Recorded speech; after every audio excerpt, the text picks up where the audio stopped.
Okay, yes, Crypto 3 block ciphers. Sagnik is here to present.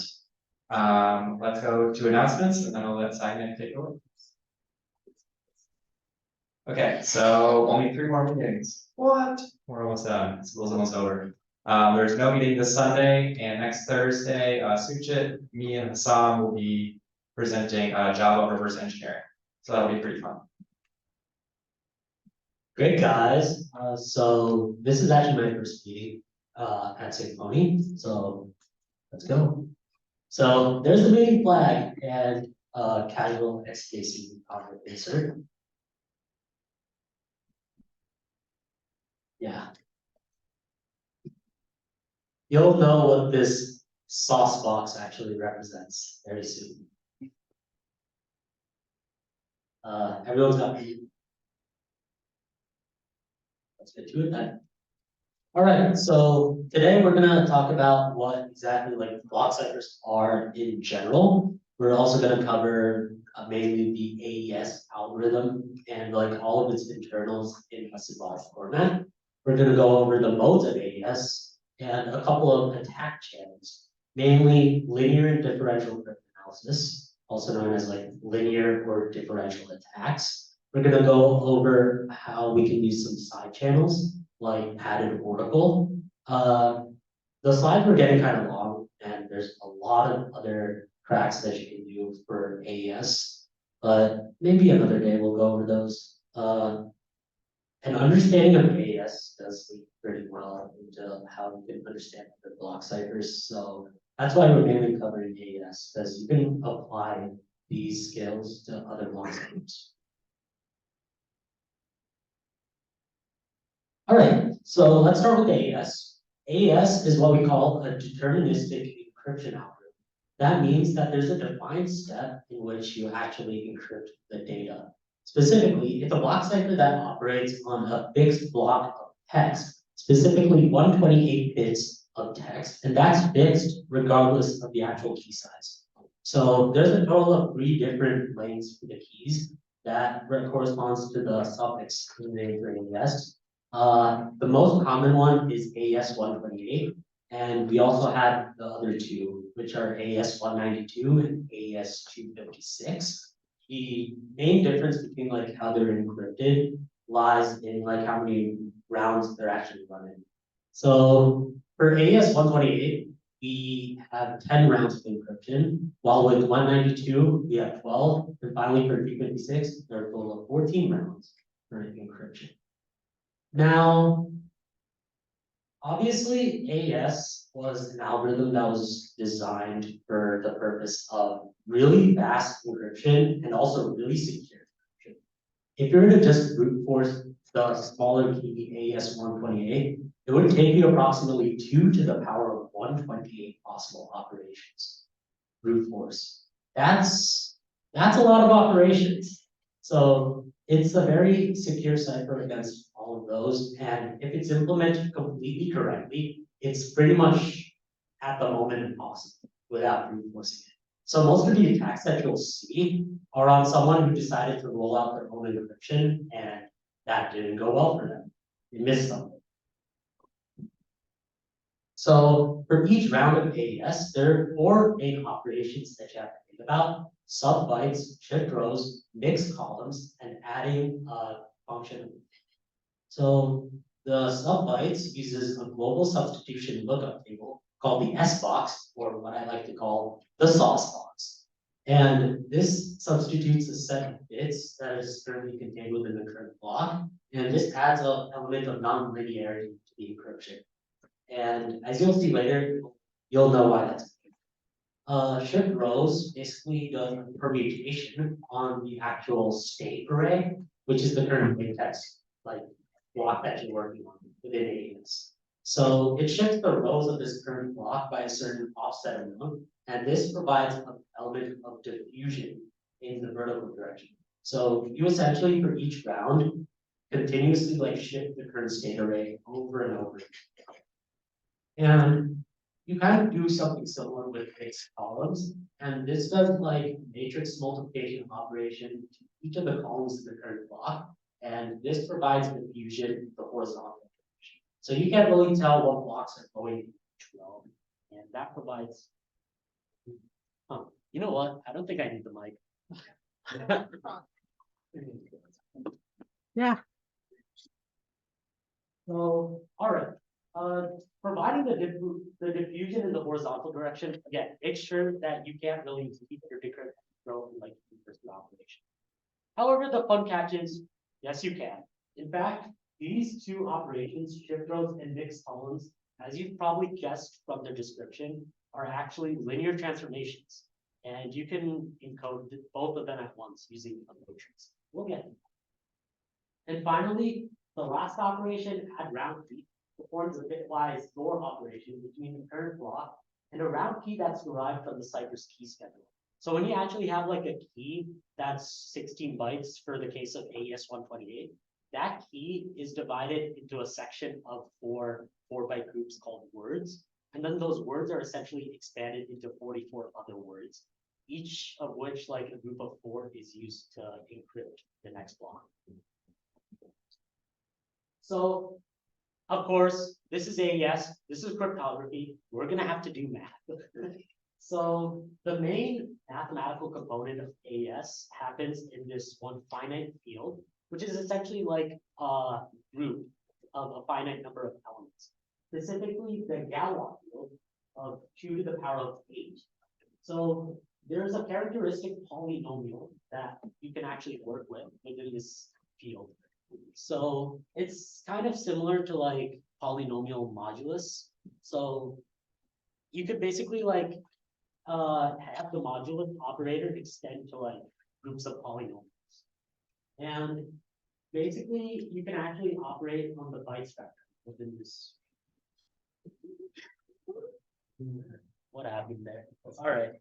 Anyways. Yeah, it does that sometimes, sorry. No, we're good. Anyways, so we can actually multiply and add bytes in a certain way. So for example, we can do a multiplication within this field of say the bytes 53 and CA. So based on like the bit representation of each of these, we add like a coefficient of 1 or a 0.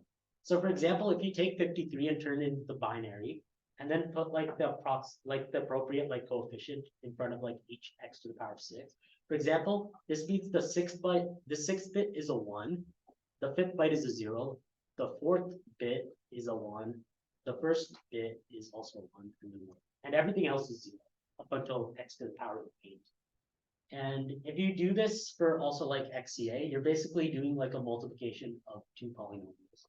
And within this modulus, this basically turns into x to the power of 13 plus x to the power of 12, so on up until it reaches x to the power of 8 plus x to the power of 6. Whoa, where did 7 go? Then we have x to the power of 5, x to the power of 2, x, all modulos. Now, the really nice thing about this is that you can actually treat the coefficients themselves as like bits. So essentially what we're doing is having this bit string from the coefficients that we just extracted and taking it mod that bit string, which is coming from the polynomial. And believe it or not, this actually reduces to 1 modulo of that. Can anyone guess what you would do to actually reach that? Take a while, yes. Sorry, to reach what? So how do you get from 11111110 111110 modulo that other bit string and get all the way to just 1? How do you think we did that? What? Did you do the multiplication?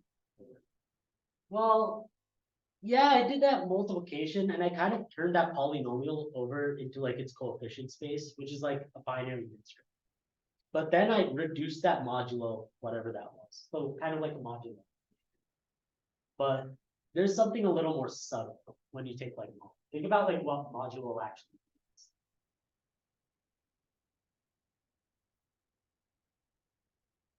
means.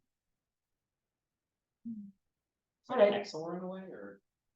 Yes, in fact, specifically polynomial long division from high school. And we just turned that, we did well, the thing is when you do the polynomial long division, you do a subtraction, right? But it turns out in this field, subtraction and addition are equivalent to XOR operations. Wow. So you were right. Good job. Actually, yeah.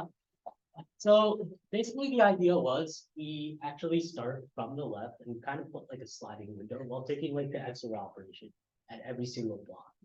Then take it like modulo this number. So we do the XOR operation and so forth. And after we finish sliding the window 1 over each time until we reach the very end, we reach that point. Yeah, it's kind of similar to polynomial long division, except we are able to like represent it pretty nicely in binary. So why do we use this Galois? As we just saw, we have a very efficient and pretty relatively easy way to take all the elements, represent them as bytes, and do like multiplication or addition operations. In fact, I might need to be fact checked on this. But when you actually apply this Galois field and do any sort of arithmetic on this field, it'll only take like a very small amount of clock cycles when you implement it on the hardware, and that won't actually change much regardless of like how old your hardware is or how fast it is. It's always like almost constant. So AES operations are also invertible within this field. So every single multiplication and every single addition we saw has its own inverse. And that's very important because we obviously want some sort of decryption available so that we can actually parse back the information. So if we were to say use a simpler modulus, like, I don't know, your generic power of 2, then that would actually not be very good because when you take something modulo 2 and then like multiply it, so like you shift left, you actually lose that byte to overflow when you do that. So you lose information. But this will make sure that you actually don't lose that information. Everything like stays in good cycle. So linear and affine operations within AES. Affine is simply like linear would be like A times a vector. A is like integers, right? If you have AX and then add an additional component like a vector B, that's considered an affine transformation. So affine and linear operations in AES are non-commutative, and that prevents you from simply like multiplying matrices together and breaking. So, yeah. So to make this a lot simpler, because AES is extremely complex, we're going to think about this in a very symbolic perspective. So let's say that you have the input 128 by 128 bit block, and you represent this as like 4 bytes by 4 bytes. So it's a total of like 16 bytes for your so you have B0 to B1 to B2 to B3 to B4 to B5, so on and so forth. And if you actually noticed, this is actually a column major. And we actually keep track of this array, and this is what we call the state array. So when we do AES, we're actually modifying this array with each operation. So if you can like look over here, you can see like the first bit, like the first row of bytes is all equivalent to 0 mod 4, while the indices here is all 1 mod 4, 2 mod 4, 2 mod 4. So this also makes it very easy. And so if I have like my input is 16 bytes long, what order is that in? That goes down into columns? Yes, this is column major. Okay. So, yeah. So, in fact, to make like things a little more simpler, I'm going to keep track of every group of 4 bytes and call it a word. So like each column is a word? Yeah, each column is a word, and also each row you consider a row. So any collection of like the 4 bytes that we need for the sake of argument. So with the input array, we can also consider like that as the 4 by 4 byte array, but we can also consider it as a vector of words. For example, over in the column direction, we can have each of the column vectors represent like one of the words for AES encryption. And we do this to make the 2 shift row and mixed column operations a lot more efficient. So AES uses a substitution permutation network where each of the substitutions occur at the byte level, while permutations like the shift rows occur at the word. So this keeps things non-linear and kind of like jumbled up because you're doing different permutations on different like of bytes or different groups of words. So this keeps it a lot non-constant and harder to reverse. So each of the 4 column words from the input bits of the key. The plain text is encrypted like that, but you can also represent the key because the key is always 16 bytes. So you can bring it to the same format. And when you take the column words of the key, you then expand those 4 words into a total of 44 that you use for each round of encryption. So this is more or less a diagram. Yes, I used 3C5 hex for everything in here, including the LaTeX. And so once we expanded the key out into the 44 words, we then use words 0, 1, 2, 3 for the first part of add round key, where we just take the message bits and then add the key to the end. And we do that as like a pre-processing step so that we can actually have multiple 16. So after that, we pass it into the round 1, which consists of like the first round of the 4 operations: sub bytes, mix, shift rows, mix columns, and add round key. And we do that with the round key schedule from 4 to 7. And then we do the same thing again for round 2 for 8 to 11, and all the way until round 9. Go ahead. Can you explain the key schedule a little bit more? Like this, so each round is encrypted with a different key? With a different group of words. So like you can consider them kind of like mini keys in the sense that like when you had your original key of 4 words, you used an algorithm that I will explain a little later when I go into the depths. So it's like the key for one round dependent on the key on the previous round?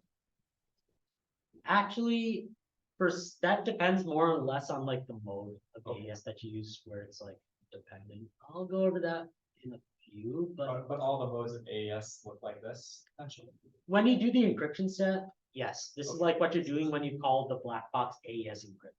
You're taking like each of like the separate words derived from the key schedule and using them in each of the rounds. The way this key schedule actually works, I'll kind of get into later. It has to do with like XOR operations that are generated. But yeah. So the thing is that all of round 1 over to like round 9 use the same 4 operations, but round 10 is slightly different, and it actually omits the mixed columns entirely. And you might be thinking, hey, that might make it less secure. Why are you missing a step? The actual reason is because if you include mixed columns in every single row, then I mean you can easily reverse the steps back because mixed columns is linear. So because of that, you want to include one more last defense against linear attacks. So you actually omit mixed columns, and that kind of messes things up. So that's why in the final round, we actually don't use the mixed column steps. And we do similar stuff for the decryption. We use the same key, by the way, as you can tell. This is a symmetric encryption. So we take the words from 40 to 43 and kind of like run the ciphertext in reverse, because like we're working in the Galois field that I mentioned, each operation is actually provably reversible, and there exist reverses for each operation. So we kind of like apply the steps backward and in the reverse. So we go up each round until we finally reach round 10, where again, we don't do the mixed column operation yet, because we only did mixed column 9 columns. But every single other operation we run at 10 lines to get them down. And because of like the systematicness of this and like how the math is very compact, this does not take a very long time to encrypt. So AES is able to like encrypt large swaths of text and data from like a lot of files extremely efficiently and extremely quickly. So that's why you see things like TLS and SSH encryption utilize the encrypted stuff. So a little more into like the actual internals. So the first step, we have sub bytes, and this is the step that I said was nominal within the operation. So the global lookup table is the S box, and that's a 16 by 16 byte-wise lookup table that you can actually find a replacement byte given the current byte in the actual state. So we represent this with like the state at index byte, because like bytes can be considered integers, or at least if you have 2 to the power of 8. You can consider them like elements. So the state at the index byte is replaced with the byte index at S box. So you do like an actual like substitution at each round of the encryption. And the way the S box is actually developed because of this substitution must follow a very strict set of rules dependent on the mathematics behind how inverses work in the Galois field to the power of 8. And so each of the entries that are developed are with the notion of multiple inverses within this field. Now, there's one slight problem though. What are you going to do about the null? Because the null byte, if you try to like find a multiplicative inverse, that's essentially equivalent to dividing by 0. So the calculator would kind of break. So because of this, we actually represent a very, very special selected byte to represent the 0. And that's specifically 0x63. The reason why we picked that byte, there's a lot of like other math involved with regards to throwing off the symmetry. You can read about that a little bit there, but for the sake of brevity, I won't go over that. Just know 0 is inverse is set to 0x63 in the original S box. So this prevents you from stringing the multiplicative inverses, because inverses in GF2 to the power of 8 can be represented as like matrix transformation. So in order to prevent this, that's one reason why we use 0x63. So you can't just simply like take the inverse and call it anything. So yeah. That being said, the S box itself has an inverse, which is a little different from the inverse I'm talking about. That's mainly to like reverse the decryption via look. So like S box at S box of inverse at I, or S box of inverse at S box of I will give you I. But you don't have to take multiplicative inverses from that. So those are two different things, but like just notice that caveat, I guess. So as we said before, because of like this mixing of like multiple transformations, it turns out that the S box is the only source of nonlinearity in AES. And this is a fact that I cannot emphasize. Because if this S box is linear, then we can actually attack it in a very, very scary way. So on to like step 2 of shift rows.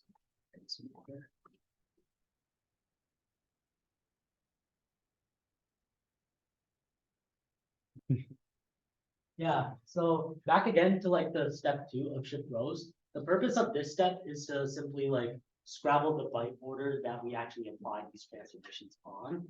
So we can represent that with like a permutation. So as you might be able to like see here, we simply like permute the bytes that are contained within like each row. Specifically in row 1, we apply nothing at first.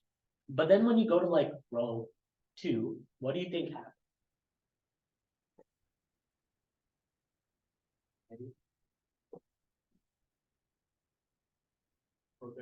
Yes, specifically we did a circular shift left by 1 unit and kept the arguments the same. So we rotated S1 of 1 over to the left, while S1, 2, 3, like they rotate left, and then that last spot is filled up by S of 1 of 0. And S of 2, 2 is basically the same thing, except it's rotated 2 times. And for S3, we rotate it 3 times. So each row is being rotated a different amount. And yeah, this operation, even though you're rotating different amount of times, is linear and invertible for the sake of decryption. It's just that when you're like actually doing the AES encryption, when you have this state, like this part of the step, you already did your S box logic, so you still can't really reverse the encryption and get the plain text because you'll have that element of conflict on the previous step. Do you know if there's a reason why they chose this specific like linear transformation over I mean, like another like more simple scrambling of the byte order? I mean, if you really wanted to be secure, you can like do a diagonal rotation on each of these bits, but the thing is that would take like computational time as well. If you try to do like a different kind of shift order. This was kind of like designed with like a middle ground between how fast you can do it and how secure it was. Okay. But yeah, if like you wanted to say implement a little more confusion at the cost of a little more like processing power, then yeah, you could still achieve the same effect. The point is because you're always doing a permutation, regardless of what shift you do, there's a linear operator. So this step is linear so that you can decrypt it. So just to clarify, the shift amount is always dictated by which row you're on. right? Pretty much, yeah. So at the 0 row, you shift 0 times. First row, you shift left 1 time. It's always a left shift. So for the decryption, you basically do a right shift. So you don't change that like top column, but you shift right by 3 at the bottom, and then right by 2 at 2. So that's shift rows. Now we have one more called mixed columns, which is kind of similar, except it does the operations on the columns themselves. So the idea is that each byte specifically is replaced by 2 times that byte, plus 3 times that next byte in the column, plus the byte that follows. It's a little complicated.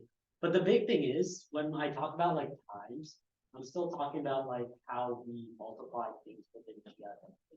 So when you actually do this operation, you're applying a polynomial to each of the bytes, essentially. When you think about it symbolically. Well, kind of like how it was said before. So you're doing like multiplication in G of 2 to the 8 within like this style of representation. So honestly, you could also revert this by like finding the multiplicative inverse of these elements, mod the finite field of 2 to the power of 8. Kind of like how I said like 5, 3 was the inverse of C, vice versa. You do something similar for those bytes inside of that matrix when you do the decryption. I specifically forgot the exact bytes, but it's available online. AES is totally open source, and it has to be, because security by obscurity is not. So yeah, that's kind of mixed columns. Again, it's important to note that this is obviously a linear transformation that you have to do to validate. So it is inverted. So if mixed columns and mixed rows are both linear, is there any reason you don't just combine the two? Right, and that's because remember the first step where we introduced the S box? The S box actually still makes the entire encryption model. It's kind of like if you multiply like 2 evens together, you still get like an even. But the moment like actually no, that's not a good example. It's the other way around. If you multiply like 2 odds together, then you still get an odd number. But the moment you introduce like an even, then the entire thing becomes even. It's similar to that here, where like you have 2 linear operations, but the moment you apply like some step of nonlinearity at first, then that doesn't become even. It changes everything. The entire thing is still nonlinear. So yeah. And that's why like S boxes are designed specifically against being linear. Because the moment like the S box is linear, then the entire encryption becomes linear / affine. Affine just adding like the extra like that vector to the end after the matrix. So now we get to the key expansion part, and this is probably the most complicated step outside of AES. So the goal of the round key expansion is to take the original like 4 words that we got from the key and expand them into a section of 44 different words, where like groups of 4 words are each used as like mini keys during the key scheduling process. And each of the different like words go as inputs into the actual AES encryption algorithm. Oh, come on, not again. Yeah, just it'd be doing that. It's usually doing that. So originally, yeah, we have a group of 4 words from our key that we expand into 44. That's a typo. It goes from 0 to 43. It's not actually 43. And yeah, what we do with these to like find out the 44 words as you're asking Richard, I think you were asking that question.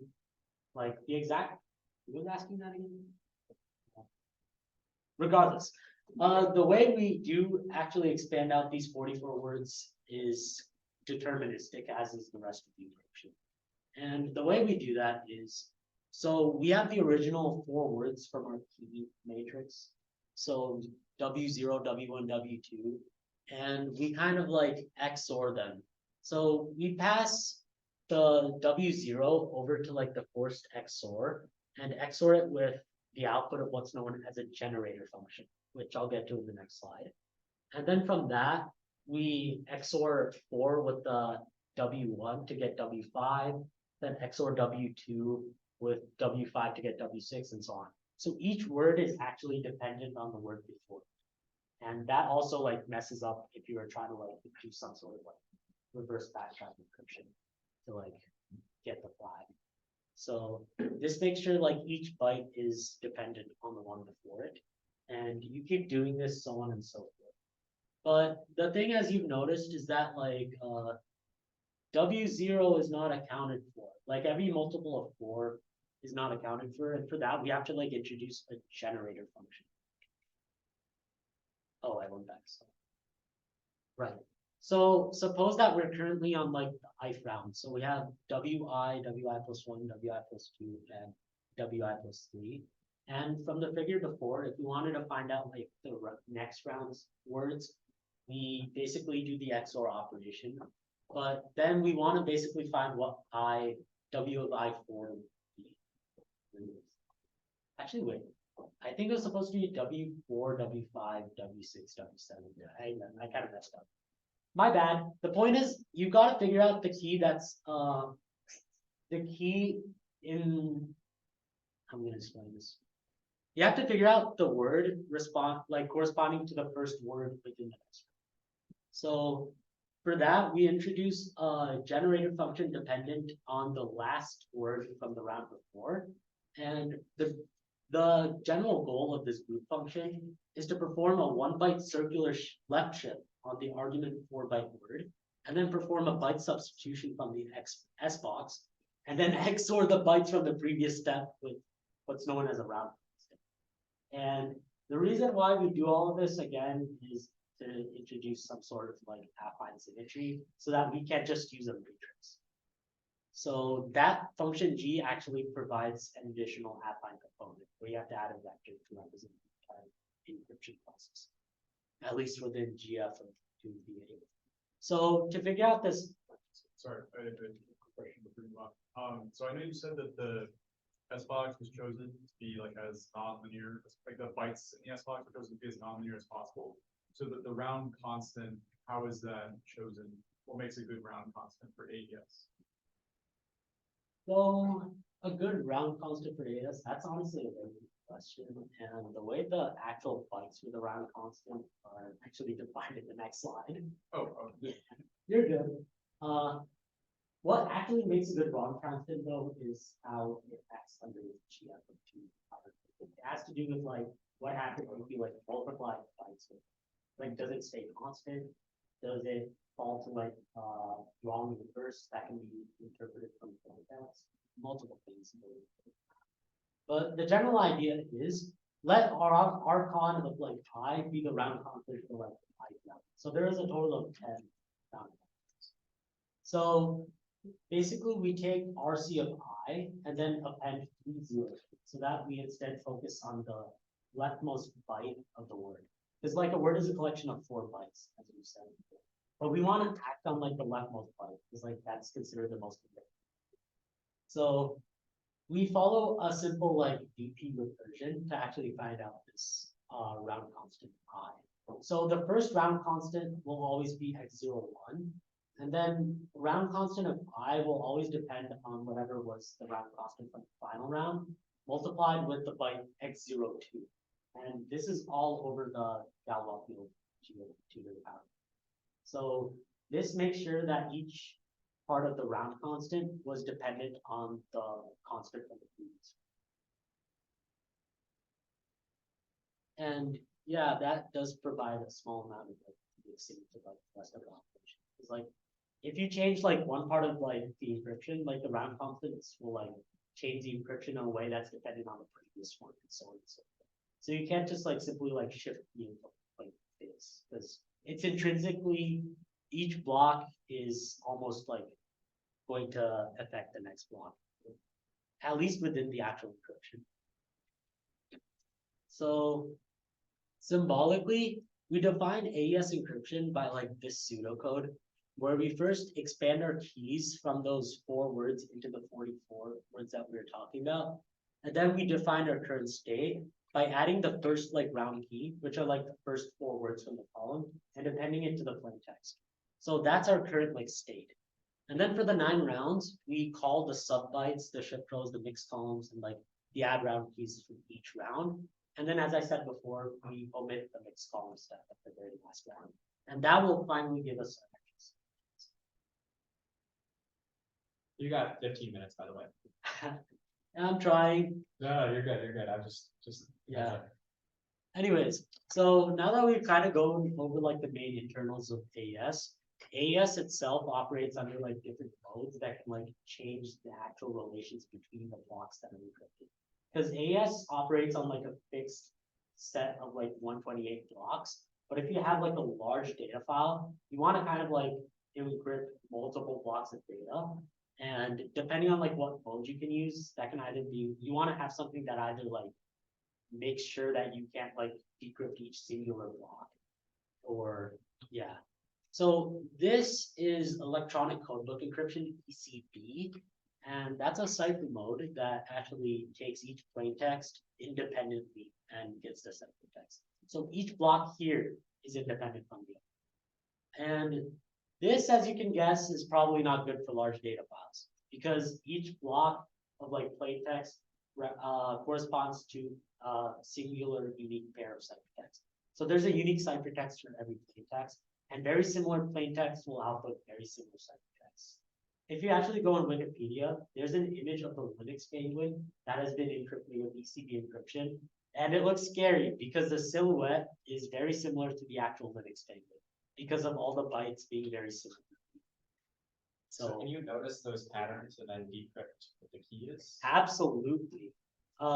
In fact, that's why we don't consider ECB to be a secure mode of encryption, because there are multiple attacks that you can use by like just focusing on individual flaws.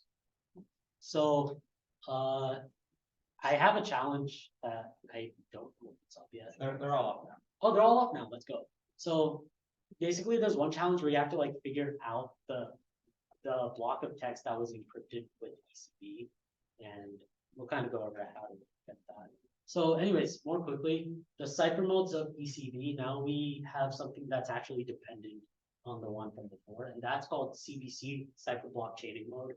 So we have an initialization vector that we XOR with the output from, I think this is decryption. Encryption works pretty much the same. We have like an initialization vector. We apply it to the ciphertext, XOR it with that, and then the plaintext becomes part of the key for the other one. You basically just have to flip like the plaintext and the ciphertext around, and instead XOR the initialization vector. I'll fix that up in the slides later, but yeah, that's the general idea for CBC. The idea is each block of encryption is dependent on the one. We have two stream modes for cipher, CFB and OFB. OFB is output feedback, and CFB I think was like chain feedback. Yeah, so we have the key and the initialization vector that goes into the algorithm, and that key stream is used for like the next key. However, with output feedback, we instead use the ciphertext and XOR it with the key to the next algorithm. So OFB is slightly more secure for the same reasons why I said CBC is more secure. So OFB just adds that extra like security by making each block. And then finally, we have the last mode that I'll discuss, which is the counter mode. And that has a set counter acting as the initialization vector in a way such that like each block of plaintext is not only independent from the others, but you can also like actually figure out like a good way to like get the block from the previous block, because none of them are still related, and it's almost like random blocks are encrypted random. So for example, if you encrypt like the same plaintext again, you won't get the same output. So that takes care of like that weakness that ECB had by introducing this counter mode. So that covers the modes and the internal AES. I'll kind of go over very briefly how to tell like which modes we use. The idea is that if you want to detect for ECB, which is generally considered the most insecure mode of AES, what you want to do is check for any repeated bytes in the encryption, and if the ciphertext is a multiple length of 16 bytes. So that likely means that because like ciphertext like bytes were repeated, that means that if you like use the same bytes over and over again, that will lead to like a deterministic like unique ciphertext, and that means that it's like ECB. And if there's no sign of any repeated bytes, but the ciphertext is still a multiple of 16 bytes, then you can either have CBC or ECB encryption. That's gonna apply. CBC still keeps and preserves the 16-byte minimum block. So that's important. And it'll always be a multiple of 16. If you have some black box encryption Oracle available, and then try sending 1 byte into like the Oracle, then read what the output from the Oracle is. An Oracle is essentially like a black box. It is able to like tell you what's going to be encrypted. So the idea is if you take 1 byte in, you get 1 byte out. That means that one of the stream modes of AES, and it's either CFP or OR. But if it's a pure multiple of 16, even if you inserted 1 byte, then it's either CBC or ECB or CTR. That makes sense? Yeah, right. Very, very quickly, I'll go over the possible attack vectors. The idea behind differential cryptanalysis is if the cipher exhibits some sort of like non-random behavior to how the plaintext bits actually change, and if you can like trace some sort of equivalent transformation that appears within the ciphertext, then it's likely that the implementation is suspected differential attacks. And differential in this context, again, we're working within a Galois field of a power of 2. So that represents XOR. Same thing with like addition. Like the difference is always representable with XORs. So the way a differential propagates through the encryption rounds is independent of the actual round piece itself. And the reason why that is because, well, let's say mathematically, if you were to have 2 known plaintext like bits, P1 and P2, and the known XOR between them to be delta of P, if you were to retrieve the corresponding enciphered blocks C1 and C2, and have the known difference be C, if you look at the final round of encryption, you're basically taking the output of the S box from C1 and XORing it with like K, all the linear transformations aside. And if you take like the second block and like represent it with like this XOR function, if you take the ciphertext, it's basically the XOR of C1 and C2. But if we simply substitute C1 prime with like K, the K's cancel out because they're XORs, and you're left with the ciphertext XOR is equivalent to the S box XOR.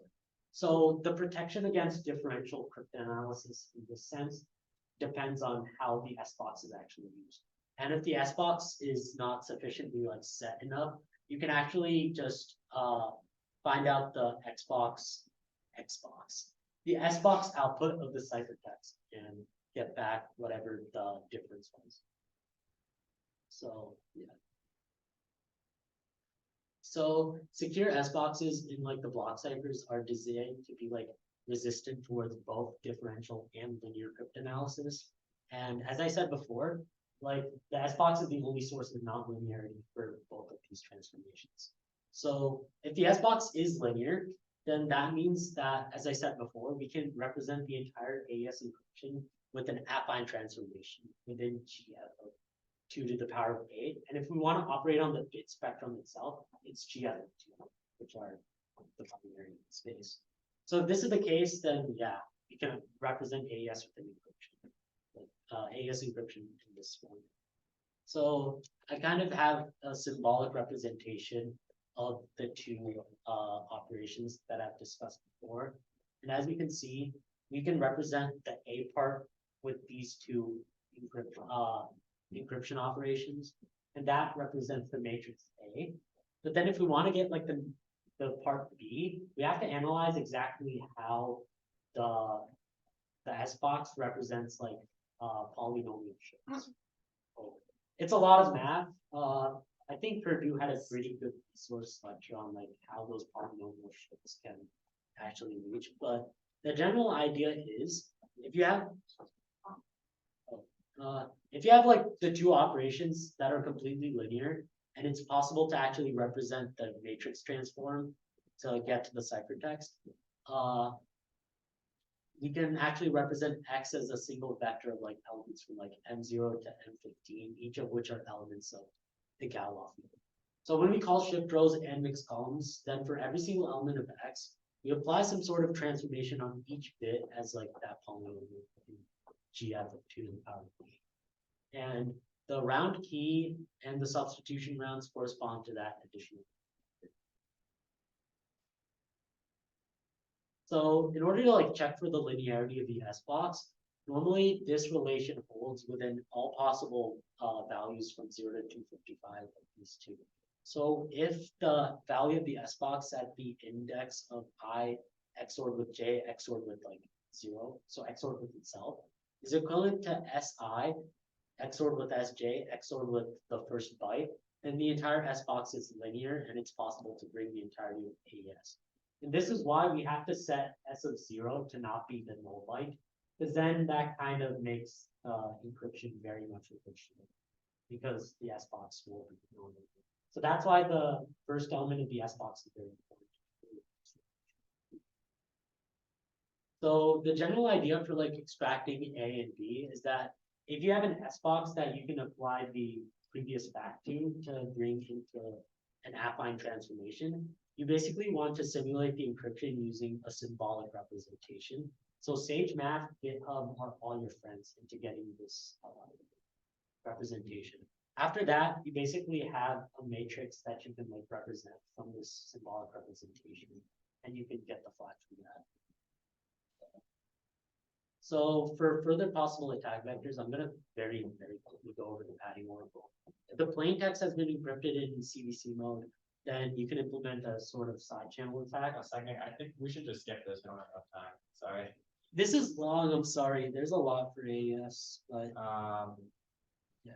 Do you think we could just put this attack on the slides? This is what This he is- has 2 more slides. Like this is Oh, it's this okay, one and the sorry, next sorry. one. No, yeah, I'm almost done. I swear. Yeah. Honestly, no, you're good. I have Go on, more sorry, experience.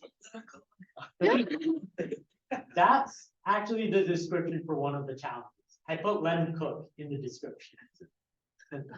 Yeah, anyways, so we have an initialization vector. Let's think about like a single block now. And if we have like x01 and then we pass it into the oracle and get the decrypted value, the oracle can tell us whether or not this was like a valid pattern. So because of that, we can simply like enumerate different elements within our chosen initialization vector. Normally they're elements of like a ciphertext. And from that, if we get like the right byte, we can get the actual decrypted value and tell if it's valid pattern.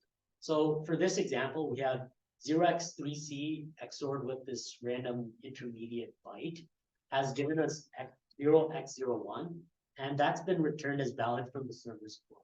So if we apply an XOR operation to this means that that secret byte must necessarily be like 0x of 1 XORed with 0x3c, and that actually corresponds to 0x3d in the plaintext.